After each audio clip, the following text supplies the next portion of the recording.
if it fails, then I must be a failure, or it has to go. If it doesn't, if I don't have a degree of certainty that it's going to succeed, then I'm not going to do it. But the biggest really investment we make, this is good to talk to real estate investors, is in ourselves. It's we invest in ourselves, and that's one way we do it. But it's the action. It's by taking the action, even being willing to fail, and not letting it define us, and then just keep making adjustments. And that's really all this is. You just keep doing it, trying, and just get over that. You're gonna, just fail early and often, so that you get over. You're never gonna do it perfectly, right?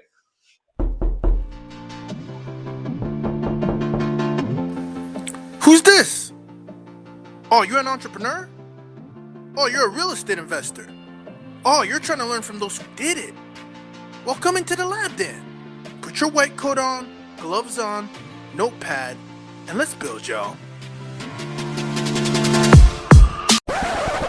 Real estate experiment. What is happening, y'all? Today I have the pleasure of being with this gentleman that I've happened to know very well.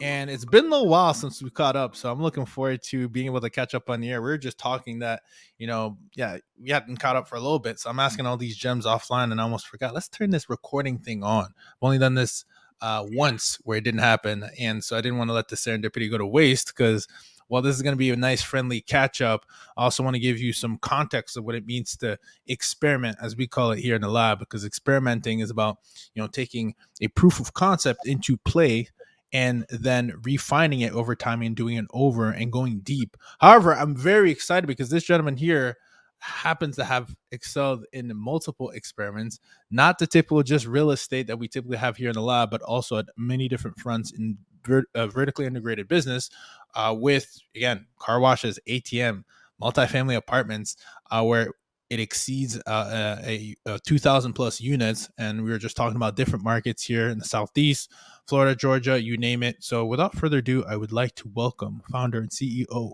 of Bronson Equity, Bronson Hill. What's going on, brother?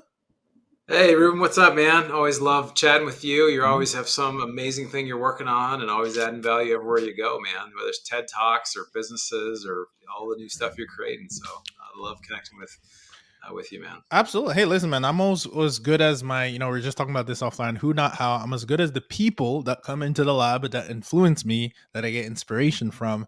And of course, my peers. And, luckily we get a chance to do business together as well. And I'm not always so close to what's happening behind the scenes, but it's always nice that when we do catch up, there's like, oh, wow, look at all this, kind of a blown, like you're kind of like a explosion here in a positive way where you're just kind of really scaled and grown since we last spoke. So kudos to you, man. I want to tell you that on the air. Kudos to Thanks, that. man. Well, it's I have this saying that life has an action bias, right? So you talk about the lab. It's like if somebody has great ideas, the best ideas ever on a whiteboard, whatever, but they never do anything, like I will destroy that person in life just because like ideas are great, but they don't actually get you any progress, right? They don't get you moving forward. What really gets you moving forward is taking action, right? When you take the action, that's how you learn. That is the feedback, right? As we keep moving forward. So I think that's, the biggest thing I've learned is just take as much action as you can, for sure. Yeah. So when we go into the backstory, and I almost went into this when we were talking offline, I was like, listen, I feel that you're definitely not a one trick pony. That's for sure. Yeah. But I think when people see that, sometimes they get an understanding that, oh, I can do all of the above as well. I want to talk a little bit about when we talk about, you and I are sitting together and we're talking about, hey, what do you do for a living? A, what do you say? And B, which came first and in what sequence? It's a really good question. Sometimes I describe it to people like it reminds me of there's a movie called Office Space. It's like the classic, if anybody's ever worked corporate, they've watched this movie. It's like, people get downsized and there's this scene where there's two consultants and they're both named Bob and they're interviewing this guy and they say, well, they're trying to figure out what he does at the company. Like, what would you say you do around here? Right. And he gets all flustered and whatever. Sometimes I kind of feel like, well, what do I do here? Right. I'm a syndicator. I do podcasts. I'm going here. I'm traveling. I'm speaking. Like, what do you actually do? And so, it's an interesting thing. I mean, we spend a lot of time doing educational content. So creating, podcasts and YouTube. We do about 10 videos or recordings a month. So we spend a lot of time doing that. We're going to conferences and meeting folks there. I just wrote a book recently, and also we have the deals we're working on. So we're trying to operate the deals. There's a lot of investors that reach out that have questions that want to talk about all kinds of things, and those are great conversations. But it just takes time. So it's just amazing how full the days are, right? So it's but we mentioned before this idea of who, not how, right? So it's not Mm. necessarily I've got to do everything, but it's I've got to build a team around me, like you were saying. I'm as good as the people around me, and I've really, I think that's the idea of going 10x in your business or in your life is you've got to let go of who you were or who you are now to become who you're going to be. And it's it's like the Pareto principle, right? Letting go about 80% of what you're currently doing, so you actually can 10x and really focus on the things that are in your unique ability that are going to make you really grow 10x. What are the 20% of those things that you focus on? um, so for me, the highest value things that I have that Mhm. I can do, really, there's a few things. One is strategy, trying to create vision. Okay, where are we going to go? I talked, Mhm. before we started this, I get away. I think a lot of us, we spend time on our businesses, whatever the business is, but we don't spend time away thinking about the business, right? Thinking, Mhm. okay, we're doing all this. There's a difference between efficiency, right? I'm an efficiency. I got to be efficient. Every moment is filled with whatever activity, whatever. But then you have to step back and say, well, am I being effective? Like, what is my goal here? The last 90 days we were trying to do this. Did we achieve it? Did we fail? Where did we? What are the best things that happen? What are the worst things that happen? And so I think just really trying to look at where you want to go, evaluating that, and just continuing to kind of add things in. I think this is something, even with like having a podcast, right? That was kind of early on. I was getting started. It's like, okay, I'm going to add this in, and it seemed like so much work, whatever. Then I kind of realized, oh, okay, I've got you guys to kind of help with that, right? And then I've Yeah. got other people that kind of help now manage and kind of even help edit the videos and do all the stuff that I was spending time doing. And so the more stuff I learn, it's like, oh, I actually can give that away. I can give that away. And it's just continually trying to do more by giving more things away to other people. Hmm. Very interesting. So, what are your thoughts then, Bronson? We talk about niches. I think I was telling you about what we're doing on this side, right, of the equation, right? But then on your end, you're more, you got vertical of multifamily, you got ATMs. Which one came first into the equation or into the lab as far as experiments go? Yeah, so I started with, I started initially with single family, and then I realized I wasn't going to get where I wanted to go, and I found multifamily and syndication. And so since then, we've raised over $35 million the last 4 years. I was able to quit my corporate job, so that was huge. But it started with single family, then multifamily, and then I realized, like, with multifamily, about 12 to 18 months ago, when they started raising rates, and I Mm-hmm. started to see it be more challenging in multifamily, we started to diversify a little bit into other things. And so, my book that's coming out soon, it should be out the end of this month. Actually, I don't know when this will come out, but it's called Fire Yourself, Replace Your Working Income with Passive Income in 3 years or less. And it's just, how do you actually vet a deal, and what are your goals? Like, a lot of times we think, like, I've got to be in real estate. I'm going to be this type of real estate, but it may not be the right time to buy that kind of real estate. It may be another type of asset. And so if you're looking for tax reduction, you're looking for cash flow, or you're looking for long-term appreciation, or having some real high potential growth, those are all different things. So it's kind of trying to figure out where you want to go. So for our investors, I mean, we felt, especially these days, last 12 months especially, cash flow in multifamily deals has not been great, Yeah. right? The higher costs, higher interest rates, insurance, all these things have eaten into cash flow. Our ATM fund has been a cash cow. I mean, literally, these things just spit out money, figuratively and literally, right?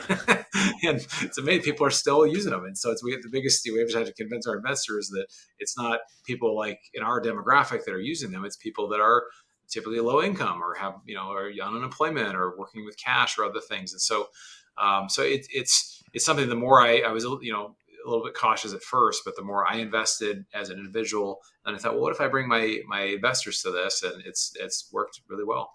I love, by the way, how you said that. I started doing it first as an individual, and then you brought your investors along for the ride. Is that how you typically experiment, for lack of a better words? It's you put your money where your mouth is first, or do you just say, hey, listen, I have a proof of concept based on the research that I've done? What comes first to you? Because I think it's really important, as we listen to these podcasts, maybe we get inspired.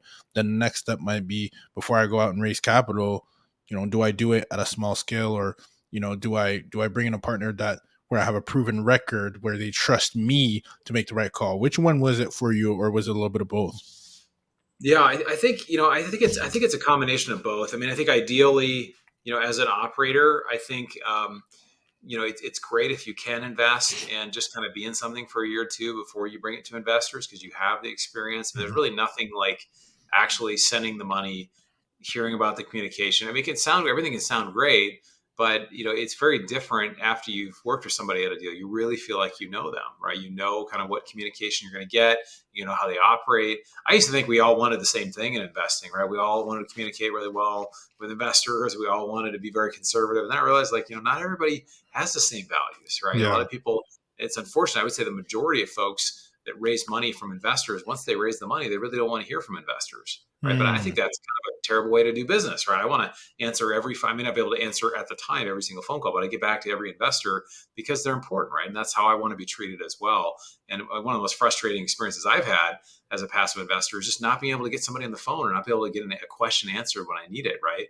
Or it takes weeks to get a response. So I Sure. think that's something we've really built our business around. But I think over time, there are some investments we found where it's a unique opportunity. There has not been a chance to invest in this group, or it's a kind of emerging opportunity.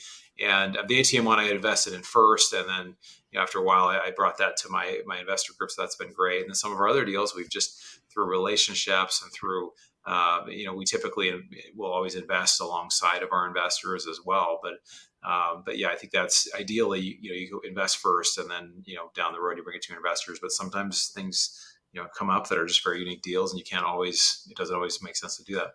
Okay, so let's talk about your trajectory because I'm putting a footnote on this ATM thing because this I really wanted. I just have no idea. I mean, I've heard of it, but I get you Yeah. here in the flesh who's done it as a true practitioner. So I'm going to Yeah. ask the right questions. But before that, you talked about your book that's coming out, which I'm so excited for you and congratulations on that. And Thank you. obviously, it's speaking to a very specific avatar. And from what I understand, is you had again were able to do this, walk away from your job, build that financial freedom, and now this monster operation that you have.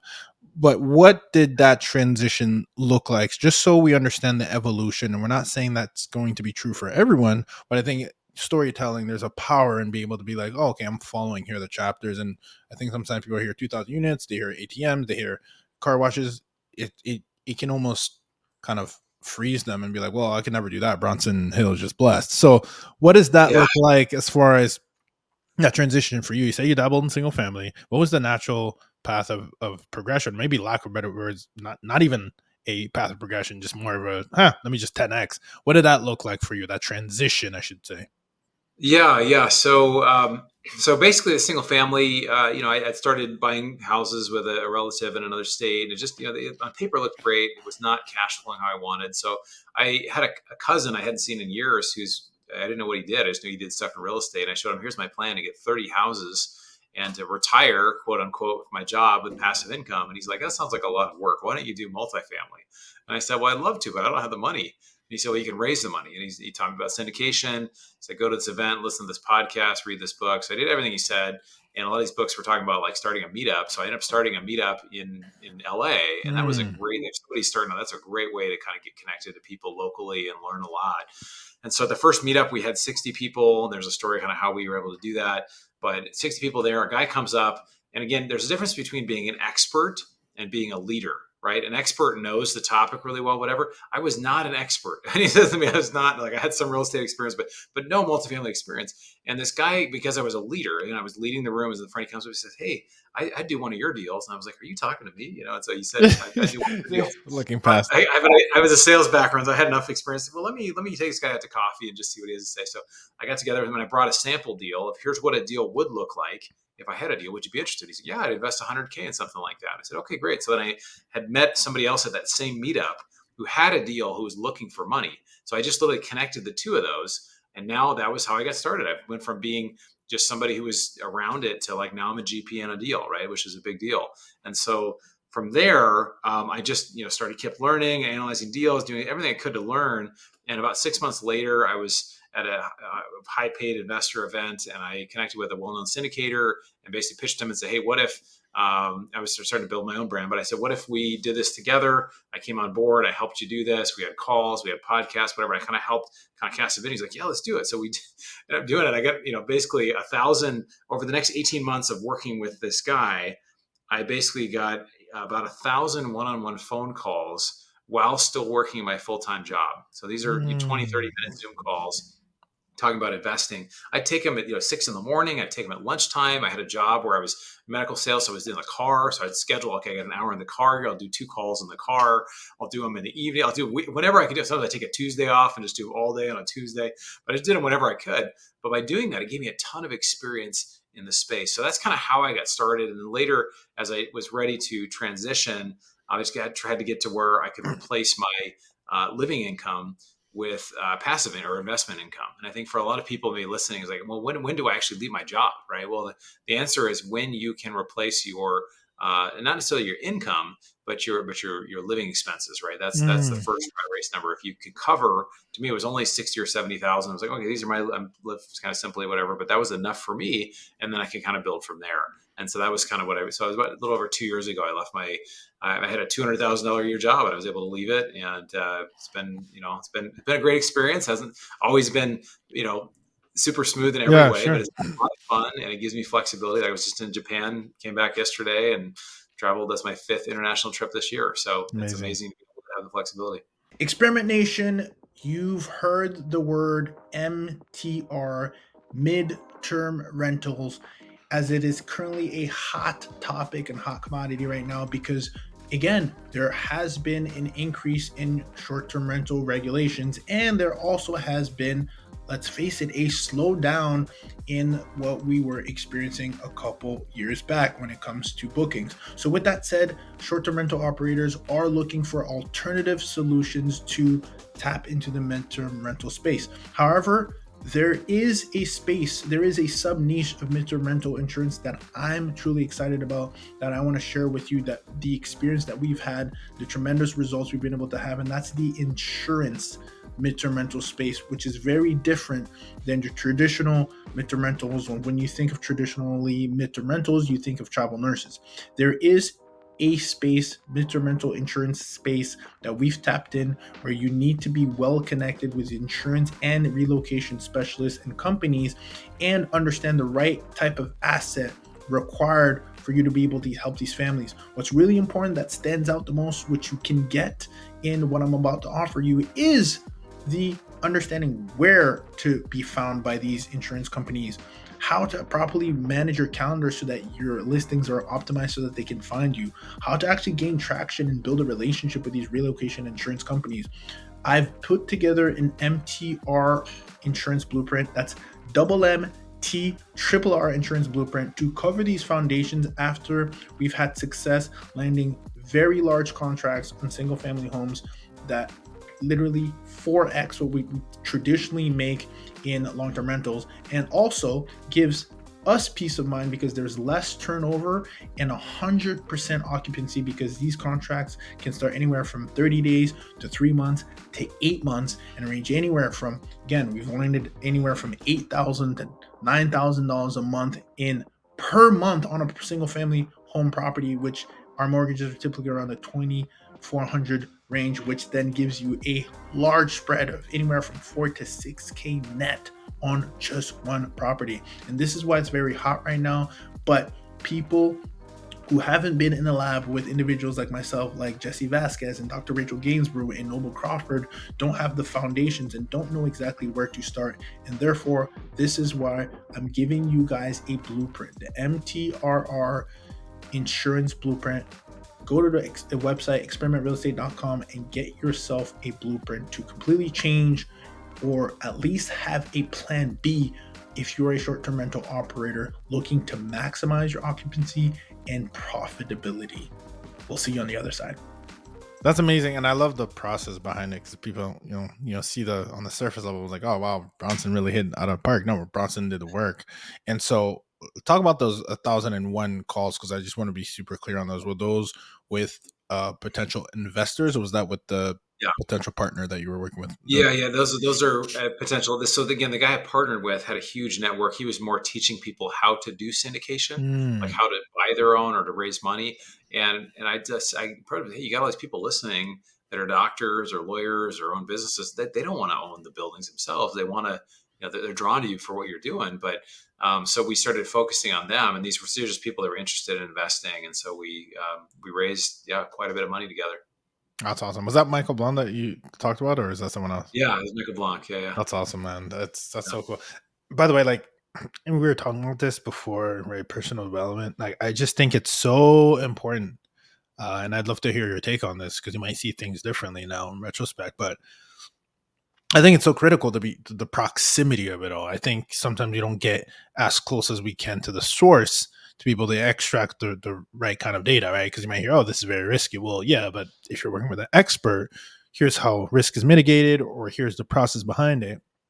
I love the fact that you created the opportunity. You didn't get lucky. You created the opportunity by being a leader, not an expert, which I love, because that's essentially what I try to do in everything that I do as well, is try to be a leader, not an expert, right? That's why I have you on here, where you have 2,000 plus units, ATMs, car washes, etc., and you're here to be able to share some of that insight. So I love how you were able to do that, and I would empower those who are listening to do that as well, regardless of how busy we are with our respective schedules. And what I was going to ask you, Bronson, is do you agree, or do you see it differently when it comes to we talk a lot about YouTube University, we talk a lot about reading, you're launching a book right now.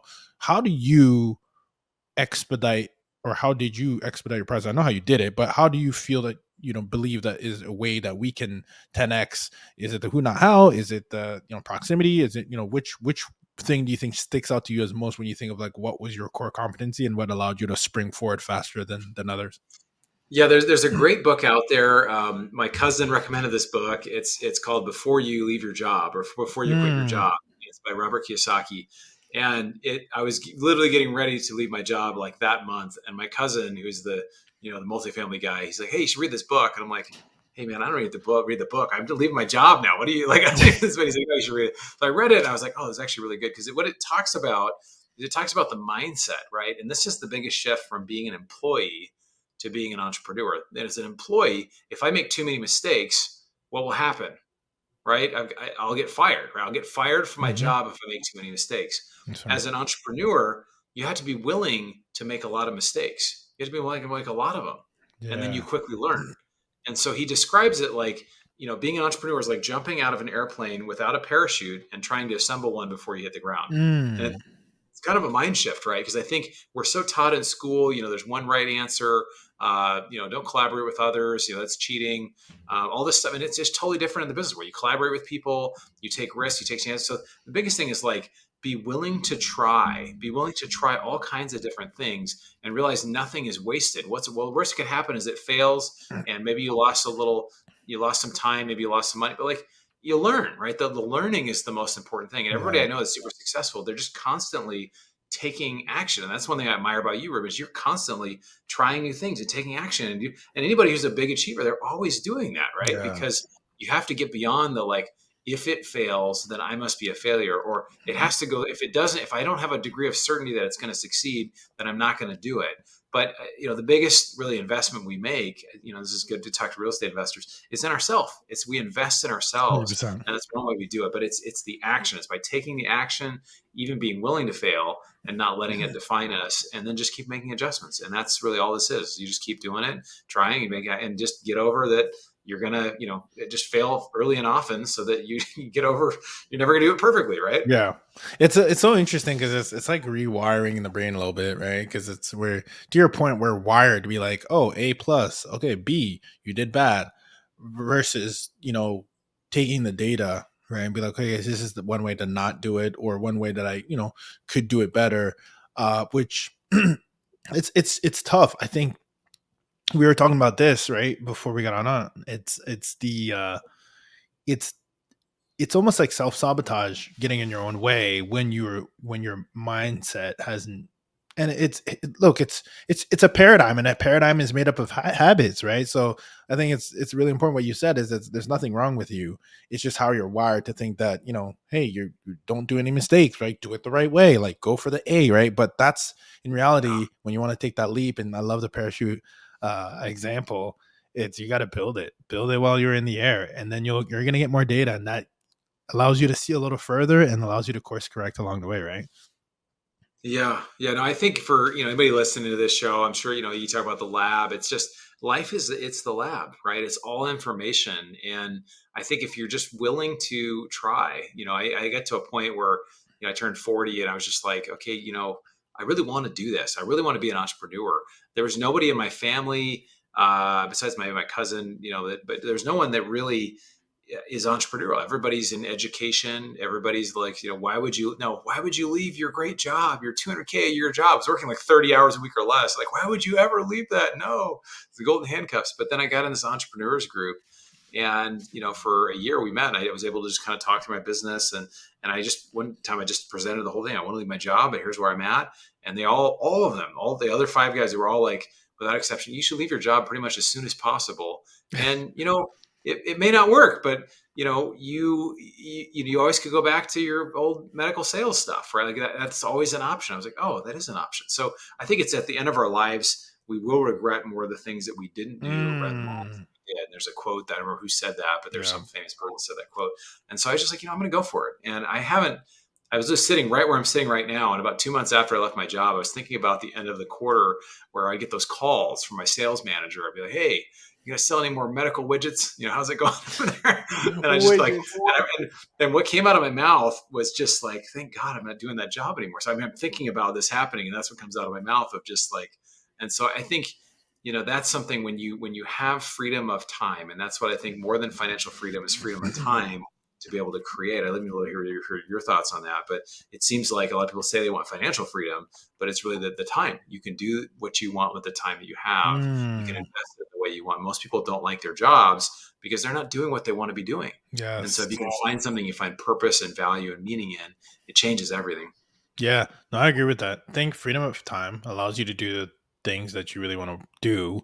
And then when you're doing that, you find fulfillment, right? Because as we know, the fulfillment part is what we're really searching, right? We're really trying to tap into that, our zone of genius, like what gets us up, what gets us fired up.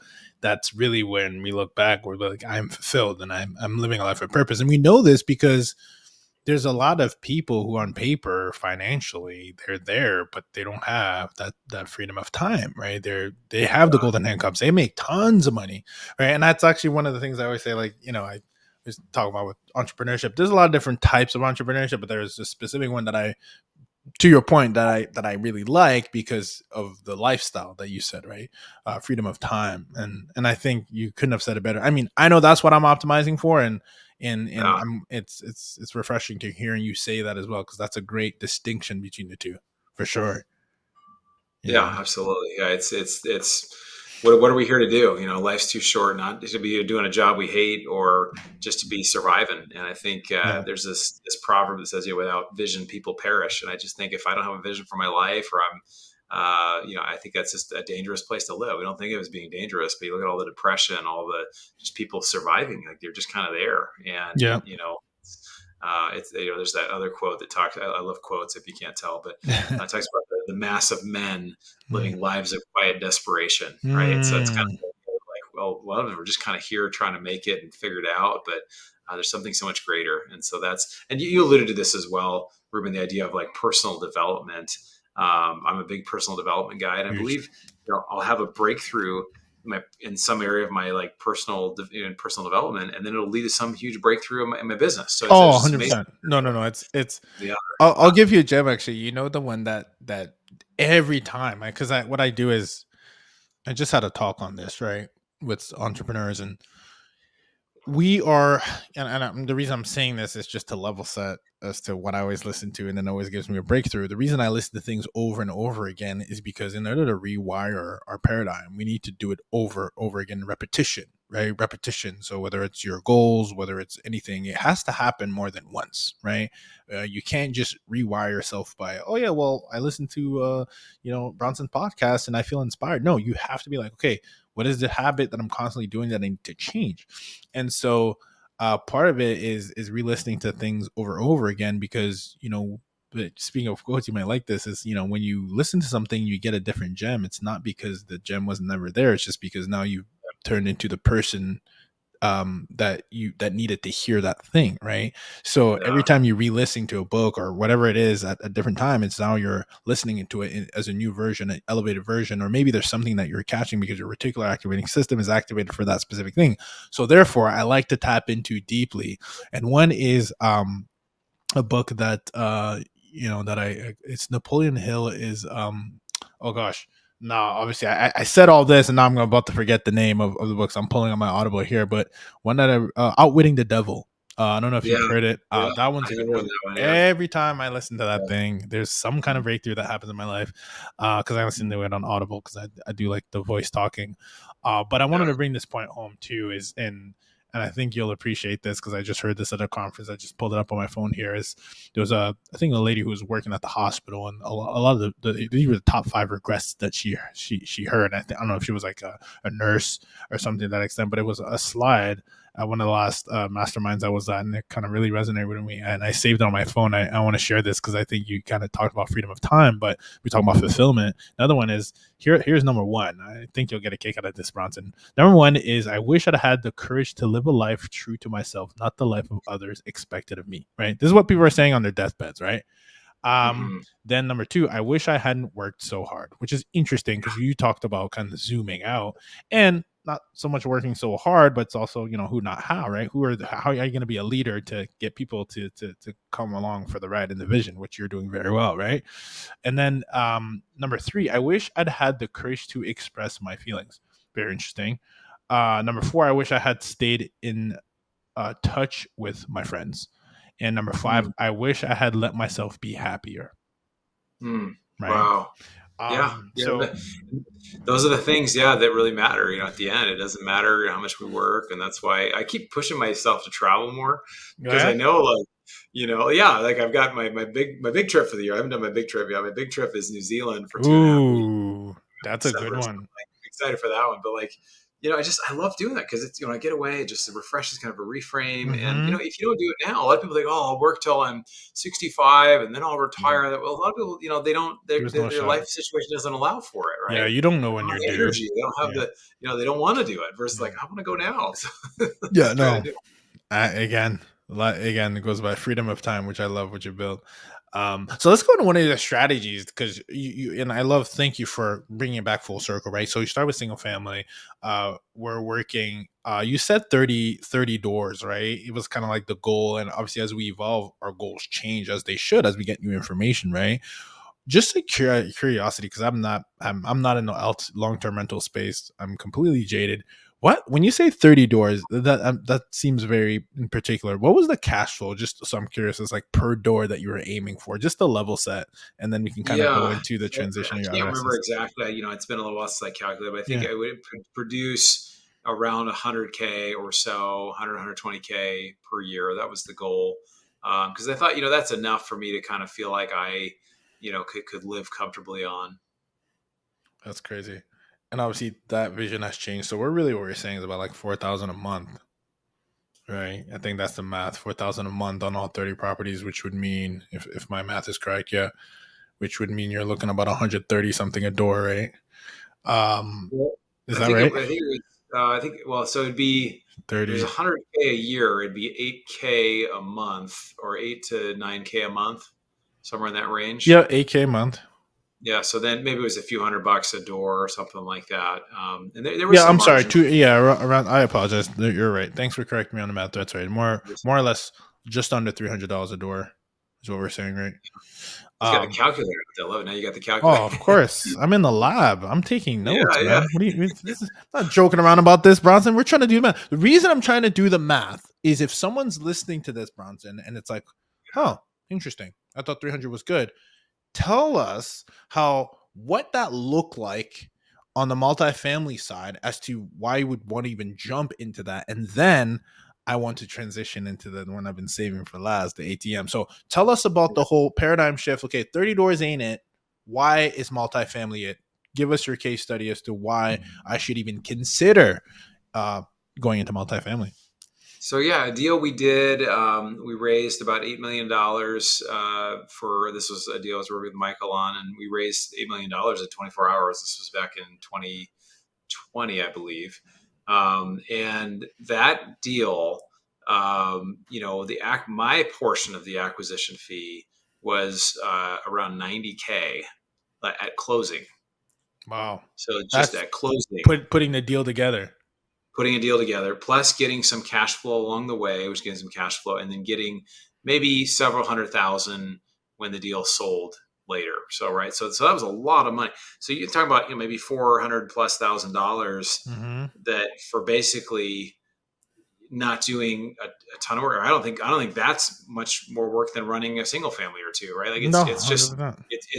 it's amazing. We think of like, what you said is it's really a self-limiting belief. I could never do that, right? It's probably that you never have done that, right? There's a difference in the saying of it. Mm. And so a lot of times, like the things I'm doing now, I never 5 years ago I was like, no, what in the world? You're raising millions of dollars, and like, I just sent a wire out earlier today for over $1 million. Like it's Mm-hmm. like, who does that? Like, but that's, I got to call my bank. Hey, can you increase the wiring limit so I can send this wire out? Right. Like that's the kind of, so it's just, I think a lot of this stuff is self-limiting. And the biggest thing, when you look at bigger deals, it's just zeros and ones. And it's just it's just the same, but it's bigger. So it actually gets, I think, easier when you go bigger because you get better management, you get more help, you get better property management, you get all kinds of support that you don't get when you're working on small stuff.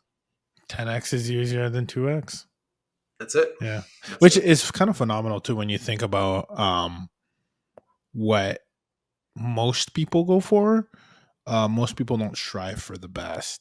They're kind of wired to just go for average, right? Which means that up there's less competition. And I'm not talking about your deals per se. I'm just saying when you start thinking 10x, what I do like too is it's not so much that there's few at the top, not so much saying that, but it's also very clear as to what you should do next. I think there's multiple different avenues you can go when you're playing 2x, but at 10x you know what you need to do, right? And you should just Yeah. do it. So Yeah. that definitely level sets the conversation when you say 90K up front, right? Obviously on the exit and you're getting cash flow, it's a whole different ball game, right? Rather than how many years it would take you to do that. It's about, again, if all things considered, on those 30, which 30 is it's not big enough to, 30 is, it's a lot of headaches from what I hear. So having 30 houses is what I'm saying, just to bring things full circle. So you go there that route. Then tell me about, because I'm very fascinated. I'm actually part of a business buying mastermind. Um, so when I hear car wash and ATM, I want to save the best for last in my eyes because it's new. And it's like, okay, hold on. How do we get into that experiment? Do you typically look at it as like a general ledger, very similar to what business gross is? What's the bottom line? What's the expenses?